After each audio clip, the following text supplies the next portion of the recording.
Ma vie ne roule sans loin de ta présence. De 6 à 6 heures, les rendez-vous que nous avons pris tous devant le Seigneur pour que nous puissions nous rencontrer afin de parler de sa part. Je vous bénis de partout à travers le monde d'où vous nous suivez. Nous allons faire une prière de déclaration, bien-aimés. Avant de commencer, j'aimerais que nous puissions lire 2 passages bibliques. Après quoi, nous allons faire une courte prière de déclaration par rapport à ce mois de juin. Aujourd'hui, le 6, un mois très important dans le calendrier de la vie des enfants de Dieu. Pour ce faire, je m'en vais rapidement aller dans les Écritures. Nous allons prendre les livres d'Exode. Exode chapitre 2, nous allons lire du 1er au 3e verset. Et puis nous allons lire le livre de Marc chapitre 4, le 36e au 40e verset. Je vous prie de ne pas me tenir rigueur parce que nous sommes dans un endroit qui ne nous est pas habituel. Donc je suis censé utiliser les moyens du bord. Si vous n'avez pas vu physiquement la Bible, mais tout justement, vous tous, vous savez que chacun a sa Bible. Nous allons lire rapidement le livre de Exode, le chapitre 2, le verset 1er au verset 3. La Bible nous dit: un homme de la maison de Lévi avait pris pour femme une fille de Lévi. Cette femme devint enceinte et enfanta un fils. Et vit qu'il était beau. Elle le cacha pendant 3 mois.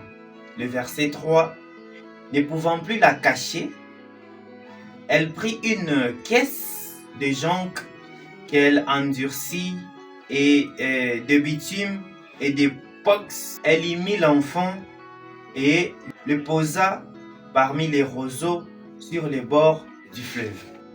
Nous allons rapidement lire Marc chapitre 4, le 36e verset au 40e verset. Après avoir renvoyé la foule, ils l'amenèrent dans la barque où il se trouvait. Il y avait aussi d'autres barques avec lui. Il s'éleva un grand tourbillon et les flots se jetaient dans la barque au point qu'elle se remplissait déjà. Verset 38. Et lui, il dormait à la proue sur les coussins. Ils le réveillèrent et lui dirent: Maître, ne t'inquiètes-tu pas de ce que nous périssons? S'étant réveillé, il menaça le vent et dit à la mer: Silence, tais-toi. Et le vent cessa, et il y eut un grand calme. Le verset 40. Puis il leur dit: Pourquoi avez-vous ainsi peur? Comment n'avez-vous point de foi? Parole du Seigneur. Bien-aimés dans le Seigneur, je m'en vais rapidement vous donner le thème que nous allons partager. Je ne serai pas long.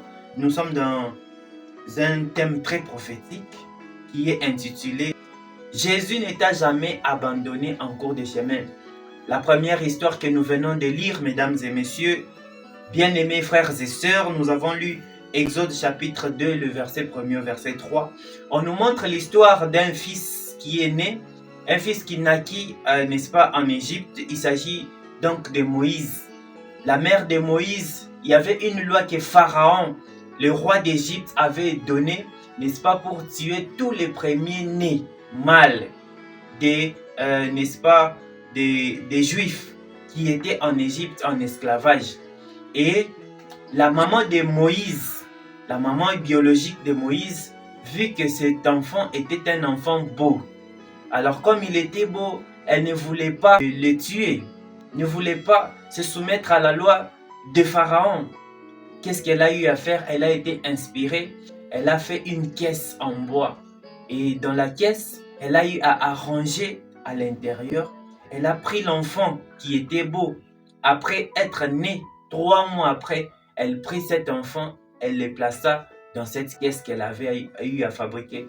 Et puis la Bible nous dit que la sœur, n'est-ce pas, de cet enfant, Moïse, elle était en train de regarder qu'est-ce qui allait arriver à l'enfant. Après que la maman ait mis l'enfant à la caisse, est-ce que l'enfant serait submergé par les eaux? Est-ce que l'eau pouvait, n'est-ce pas, engloutir l'enfant. Et pendant que la caisse était en train de flotter, la Bible nous dit que la grande sœur de cet enfant Moïse était en train d'observer pour voir qu'est-ce qui devait advenir à son frère. Mais bien aimé dans le Seigneur, la Bible nous dit que cette caisse fut, n'est-ce pas, dirigée vers là où la fille de Pharaon avait l'habitude de venir prendre bain. Et elle regarda de loin, elle observa, elle vit qu'une caisse était en train de flotter. La Bible nous dit qu'elle prit, n'est-ce pas, cette caisse et prit l'enfant.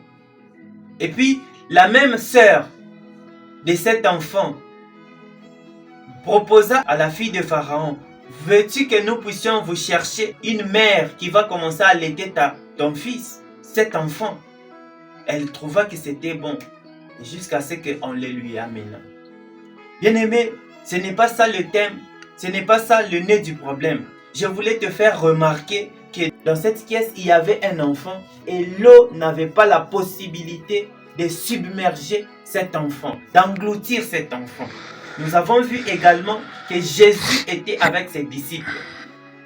Jésus, pendant qu'il était en train de travailler, il était en train de faire l'œuvre, d'accomplir l'œuvre de son Père qui lui avait envoyé. Il était avec ses disciples dans la barque. La Bible nous dit qu'un vent s'éleva dans la mer et le vent a agité les eaux. Et c'est ainsi que les disciples n'avaient plus la possibilité que de recourir à leur maître qui était Jésus. La Bible nous dit qu'il réveilla Jésus qui dormait qui posait sa tête sur un coussin. Ça veut dire que Jésus dormait paisiblement. Il savait que nous étions en train de partir d'un point A à un point B. Toujours dans le cadre de faire l'œuvre. Ce que je mérite te faire remarquer, bien-aimé, c'est que le Seigneur Jésus était calme. Le Seigneur Jésus avait l'assurance que tout allait bien et tout finirait bien. Bien-aimé dans le Seigneur, Jésus ne t'a jamais abandonné. Il ne pourra jamais t'abandonner en cours de route. Nous avons vu comment est-ce que l'enfant Moïse était placé dans une caisse. Il était en train de, n'est-ce pas, de suivre, la caisse suivait le mouvement de l'eau.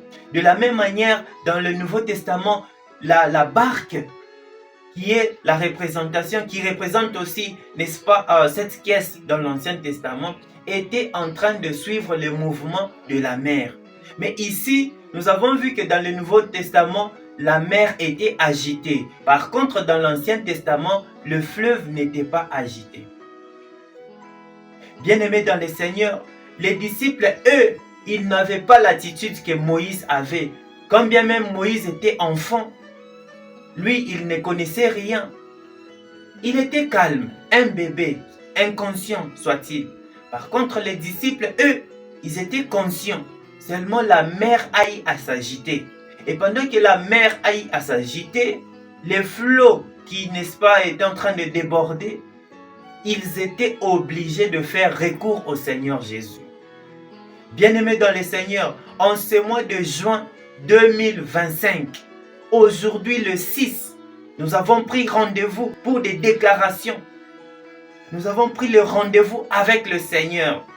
N'est-ce pas, tu as commencé cette année 2025 en te disant l'année est en train de suivre son cursus normal. Mais arrivé au mois de juin, tu vois que la mer commence à s'agiter. Tu vois que les problèmes ne font que s'accumuler. Alors que le début de l'année s'était annoncé paisible pour toi. Dans les affaires, tout marchait. Jusqu'à ce que tu vois que rien ne marche. Jusqu'à ce que tu vois qu'il y a eu un désordre qui est venu s'ingérer dans ta vie. Jusqu'à ce que tu vois que maintenant, tu dois faire recours au Seigneur Jésus. Laisse-moi te dire, bien-aimé, la Bible nous dit que la gloire de la seconde maison sera plus grande que la gloire de la première maison. Alléluia. Laisse-moi te dire que, bien-aimé dans le Seigneur, tu as bien fait de recourir au Seigneur Jésus. Figure-toi que les disciples dans la barque, ils pouvaient faire des techniques peut-être appeler les capitaines pour dire capitaine, mais tu ne vois pas que ça ne va pas. Mais eux, ils ont fait recours au Seigneur Jésus. J'aimerais que tu prennes la bonne décision d'espérer en Dieu. J'aimerais que tu prennes la bonne décision de croire toujours que le Seigneur se lèvera le dernier dans ton problème. Laisse-moi te dire, bien-aimé dans le Seigneur, que ce mois de juin est un mois où tu dois activer la bénédiction de ta vie en appelant le Seigneur Jésus, venir, n'est-ce pas, prendre la direction, le contrôle total de ta vie. Un jour, quelqu'un a pris une décision de dire trop c'est trop. J'aimerais que tu dises là où tu es, trop c'est trop. Maintenant, il faut que le Seigneur Jésus vienne et prendre sa place. Ça veut dire que les 6 mois qui nous restent pour que l'année 2025 se termine, ce sont les 6 mois décisifs de ta vie. Tu dois avoir la conscience que le Seigneur Jésus doit être appelé, doit être réveillé, doit venir prendre le contrôle de ta vie. C'est pour cela, bien-aimé dans le Seigneur, tu as vu, n'est-ce pas, que l'eau était incapable, était impuissante face à cet enfant Moïse qui dormait dans la barque. L'enfant Moïse ne savait même pas ce qui s'est passé. Jusqu'à ce qu'il soit toujours dans les bonnes mains. Dieu a fait à ce que ta destinée, ton parcours de l'année 2025 soit un parcours glorieux. Mais seulement en cours de route, il peut y avoir une difficulté. La mer peut s'agiter. Gloire soit rendue au Seigneur. Ce qui est bien, c'est que toi, tu es avec le Seigneur Jésus. C'est lui qui a le dernier mot dans ta vie. C'est lui qui est capable de dire à la mer, tais-toi. Gloire soit rendue au Seigneur Jésus. J'aimerais que tu puisses associer le Seigneur Jésus. Maintenant, nous allons faire une prière. J'aimerais que tu puisses te concentrer là où tu es. Tu vas dire merci à Dieu. C'est lui qui a permis à ce que tu puisses commencer l'année 2025. Que tu puisses voir le mois de janvier jusqu'en ce mois de juin. Parce que lui-même, il nous amène à bon port. Lui-même, c'est lui qui conduit notre vie comme il se doit. Tu vas commencer à dire merci à Dieu. Seigneur, nous te disons merci. Nous bénissons ton Seigneur parce que tu as pris soin de nous depuis janvier jusqu'en ce mois de juin. Nous te disons merci Seigneur pour ta protection, ta sécurité. Nous nous rendons compte que beaucoup sont morts. Nous nous rendons compte que beaucoup ont laissé la terre des humains. Peu importe la fortune qu'ils avaient. Mais toi tu prends soin de nous jusqu'à présent. Nous sommes en vie. Nous sommes en bonne santé. Voici pour nous une raison Seigneur Jésus de te dire merci pour ta protection. Maintenant, oh Dieu, nous voulons que tu puisses remettre l'ordre là où il y avait le désordre. Les flots se sont levés. Satan veut détruire notre vie. La Bible nous dit dans le livre de Jean chapitre 10, le 10e verset, que le voleur ne vient que pour dérober, égorger, détruire. Mais toi, tu es le bon berger qui vient pour mettre l'ordre. Tu es le bon berger qui sait prendre soin de ses brebis. Seigneur notre Dieu, j'aimerais que tu puisses mettre l'ordre dans ma vie au nom de Jésus. Remets l'ordre dans la vie de mon frère. Remets l'ordre dans la vie de ma sœur. Dans le nom puissant de Jésus. Que l'ange de l'Éternel qui campe autour de ceux qui craignent Dieu les arrache au danger au nom de Jésus. Ce mois de juin, oh Dieu, nous proclamons, nous reprogrammons tout ce que le diable avait programmé. Nous le reprogrammons au nom de Jésus. Nous proclamons, Seigneur notre Dieu, dans les lieux célestes, dans les lieux les plus élevés, que l'ordre du Seigneur Jésus puisse revenir dans la vie de mon frère, de ma sœur, dans la vie de tout celui qui me suit à travers le monde par cette vidéo, au nom de Jésus-Christ. Seigneur, oh Dieu, en ce mois de juin, je te prie de te lever. De la même manière, tu n'avais pas abandonné les disciples qui étaient dans la barque. Seigneur, lorsque tu t'es levé, tu as eu à déclarer à la mer de se taire et le vent s'était calmé. Père, au nom de Jésus, je prie pour mon frère dans ses affaires qui voit le désordre. Seigneur notre Dieu, veuilles-tu ramener l'ordre dans la vie de mon frère au nom de Jésus-Christ. Seigneur, je te prie de ramener l'ordre dans la vie de ma sœur au nom de Jésus-Christ. Père, le mois de juin puisse obéir à ta parole, puisse obéir à ta voix. Seigneur, de la même manière, tu avais dit à la mer de se taire. De la même manière, ordonne, Seigneur notre Dieu, au désordre qui se vit dans la vie de mon frère, de ma sœur, de se taire maintenant et que l'ordre puisse revenir. Que sa vie, Seigneur notre Dieu, puisse refléter ta volonté au nom puissant de Jésus. Ta volonté pour les disciples, c'était d'aller jusqu'à bon port. Seigneur notre Dieu, nous te prions. Maintenant, en ce mois de juin, oh Dieu, les 6 derniers mois qui nous restent pour l'année 2025, que l'ordre puisse revenir dans le nom de Jésus. Père, je crois fermement que tu as fait. Père, je crois fermement que tu as écouté cette prière et tu as exaucé cela au nom de Jésus. Maintenant, que l'ordre revienne. Maintenant, que mon frère, ma soeur qui me suit, puisse témoigner ta grandeur dans le nom puissant de Jésus. J'ordonne au mois de juin d'obéir à la volonté du Seigneur Jésus dans la vie de mon frère et de ma soeur.